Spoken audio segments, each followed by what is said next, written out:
Hi, I'm Sam. And I'm Max. And this is Movies Actually, where we give an honest review of the movies we've meddled with so mischievously over at Maybe Movies. And this time, we're talking about Ferris Bueller's Day Off, the 1986 John Hughes film starring Matthew Broderick, Mia Sara and Alan Ruck, about a trio of high school students who take the day off school and go for adventures in the windy city of Chicago.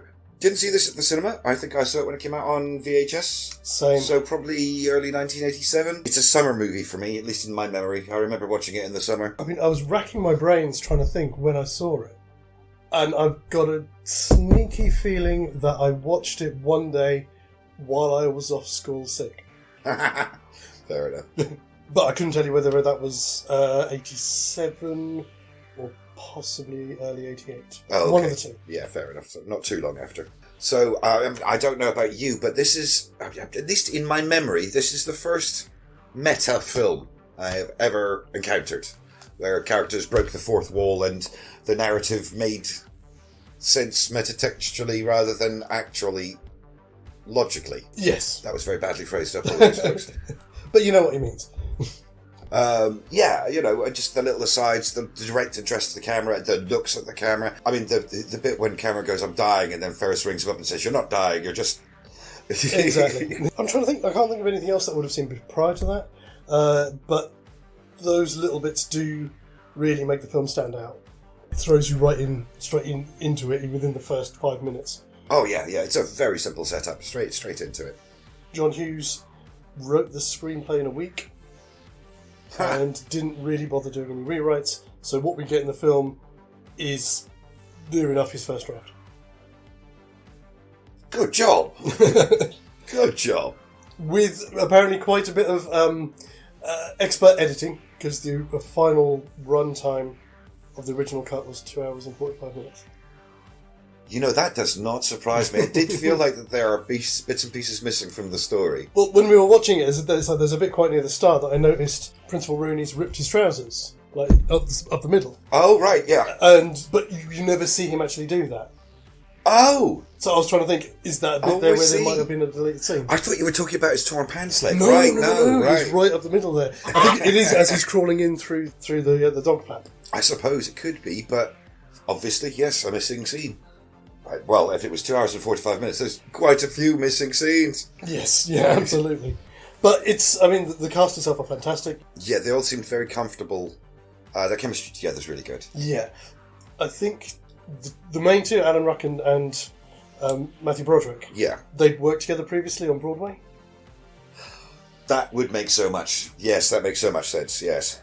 Yeah. If you've worked together on a Broadway show, then you're going to be...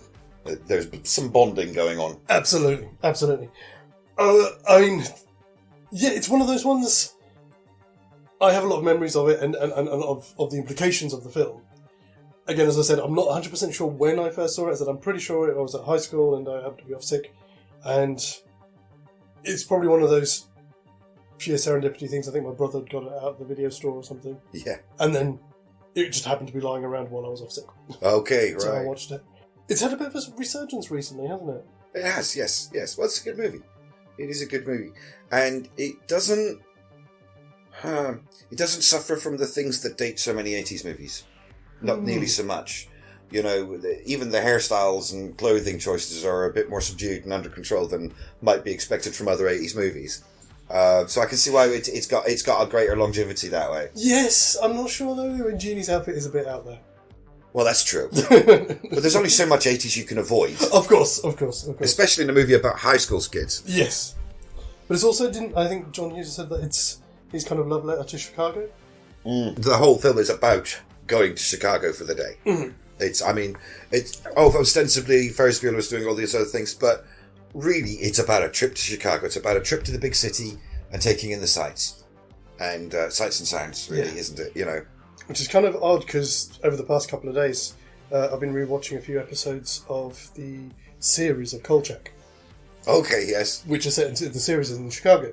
Oh, right. I forgot about that. And there's just some wonderful aerial shots, or like transitional shots and stuff. So seeing that and then watching this again, so seeing how, because that would have been filmed 74, 75. Yes, exactly. So about a decade earlier. Yeah. Yeah. And then seeing them again in here, it's just like, I've never really thought about it before, but all of a sudden I want to go to the Windy City. Yeah, I'd love to visit the place if I ever had the chance. It's one of those movies, again, I mean, I was 15, maybe 16, but probably 15. So I was perfect age to watch this movie. Yeah, it's the great thing about Ferris Bueller is he's not a douchebag. He is just the guy you pretty much, I think, everybody wished they could be when they were at school. Who cool, breezy, confident, and willing to go with the embracing the chaos. Absolutely. Yeah. Absolutely. He's not a character I identified with. He's a character that I wished I could be like. Yeah, absolutely. It's certainly a very aspirational character for the audience. Yeah, absolutely. Yeah, absolutely, yes. Yeah, I don't want to be him. You want to be like him. Yeah, absolutely. That was the takeaway I had. Anyway. This is a very difficult one. I don't know why. It's probably the heat. It is not helping that we've had some of the couple of the worst days of heat we've had in quite a few years here, and we're still kind of melty. Yeah. Sorry. I'll never forget, the Earth is still recovering from the last ice age, so this could be normal. It could be, yes. As Sam says, it's one of those films that you could still watch it today and it doesn't feel dated. It really does speak to the high school kid yearning to break out and live their own life in anyone and everyone, no matter how old you are. I swear, it's like all of the school scenes where all of the kids, every single one of them are so slack-jawed. With absolute, complete and utter boredom. It's you know the director went round everybody individually went, no, more bored. Yeah, absolutely. It really does pick up the perfect monotony of high school. And with Ben Stein.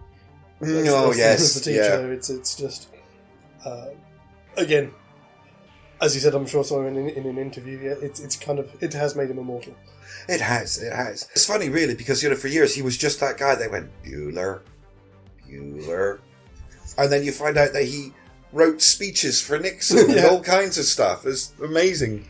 Apparently, there's one. I heard him say he was in. I can't remember whether it was Dublin or London. He was in an elevator with an American rock band, and he kind of turned to this guy and went, "Oh, you're kind of famous, aren't you?" And this guy went, "Yeah, I'm Kurt Cobain." Bueller.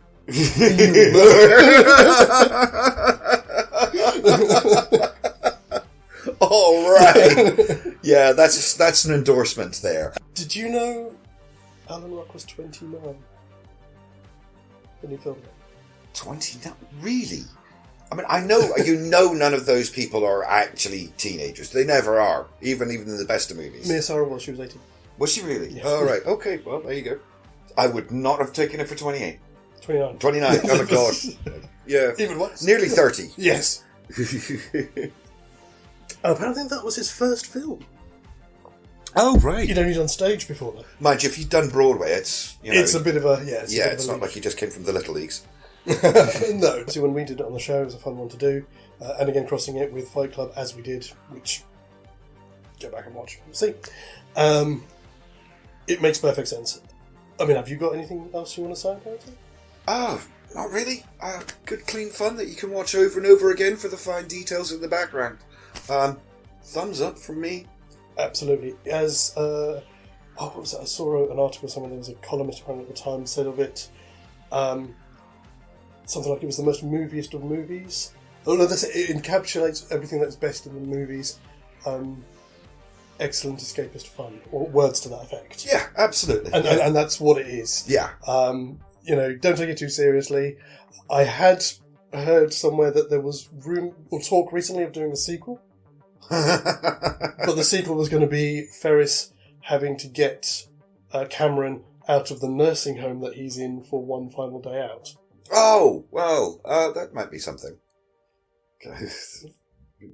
Weird though. I think timeline-wise, it's one that's not quite ready yet. Because the idea was that he's supposed to be like about 70 in his 70s. Ah, right, yes. Which Alan Rock actually is now. Oh, of course he would be if he was 29 then. Yeah, Yeah. of course he is. Yeah. Oh, Lord, yeah. So it's it's about when you set the clock It's when in you the set the movies, movie, not when it's made. Yeah. Of course, yeah.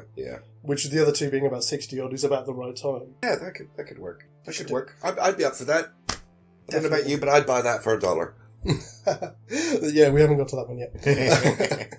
So that's pretty much us done for this one. Do you want to drop by the McAllister's house, or do you want to have a visit from a darker spirit of Christmas? Let's go to the McAllister house first. Blah, blah, blah, blah. Fantastic. So please do come back and join us next time when we will be talking about Home Alone. Indeed. Okay, that's going to be fun probably in August, but it's never too early. The shops have probably already started. Apparently they've started already putting out Halloween stuff in America.